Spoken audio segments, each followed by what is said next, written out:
धर्मपाल सिंह की जिंदगी किसी पंचरंगी पतंग की तरह थी। हवा में ऊंची तो उड़ती थी, पर हर रंग अलग अलग धागा खींचता था।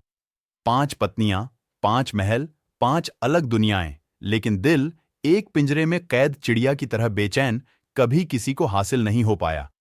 पहली पत्नी रानी सोने की थाल में परोसी जिंदगी की चाहत रखती थी। खूबसूरत महल, चमचमाते हीरे, दुनिया भर की सैर, रानी को यही चाहिए था। धर्मपाल ने ये सब दिया, पर उसके चेहरे की मुस्कान सोने की चमक की तरह निर्जीव लगती थी।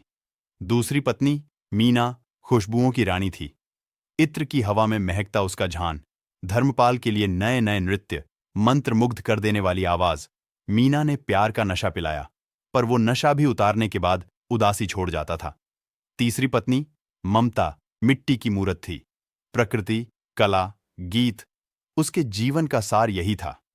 धर्मपाल के महल को बागीचे बना दिया, खाली दीवारों पर रंगों का जादू चला दिया, पर ममता की आंखों में उमड़ता दर्द धर्मपाल की रातों की नींद चुरा लेता था। चौथी पत्नी अनन्या आग की लपट थी। साहस, जोखिम, दुनिया बदलने के सपने। अनन्या हर पल आग लगा देती थी। धर्मपाल के कारोबार को नई ऊंचाइयां दी, मगर अनन्या की बेचैन आत्मा धर्मपाल को सुकून नहीं दे पाती थी। पांचवी पत्नी सीमा समुद्र की गहराई थी।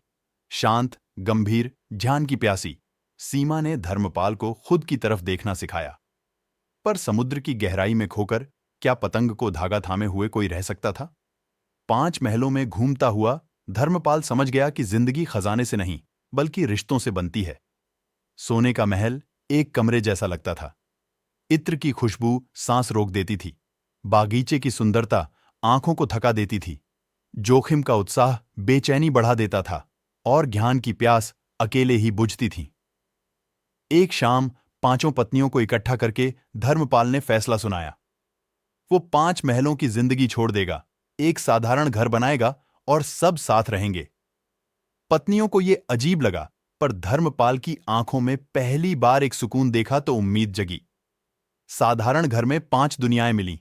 सोने की थालों के बजाय मिट्टी के बर्तन में खाना, खुशबू के बजाय हवा की महक, बागीचे की जगह छोटा गमला, जोखिम के बजाय मिलकर हंसी, और ध्यान के बजाय एक दूसरे को समझना। एक रात साधारण छत के नीचे लेटे हुए धर्मपाल ने महसूस किया कि उसकी पतंग अब हवा में टिकाऊ है। 5 धागे आपस में गूंथे हुए थे, उसे मजबूती दे रहे थे। उसने समझ लिया कि असली पंख नहीं, बल्कि रिश्तों का बंधन ही पतंग को उड़ाता है।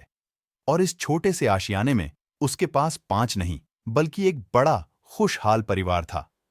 धर्मपाल की कहानी पैसे की चकाचौंध से आगे रिश्तों की रोशनी दिखाती है। ये बताती है कि जिंदगी का असली खजाना क्या है। तो दोस्तों, ये कहानी आपको कैसी लगी? हमें कमेंट करके जरूर बताइएगा। साथ में चैनल को सब्सक्राइब करना ना भूले।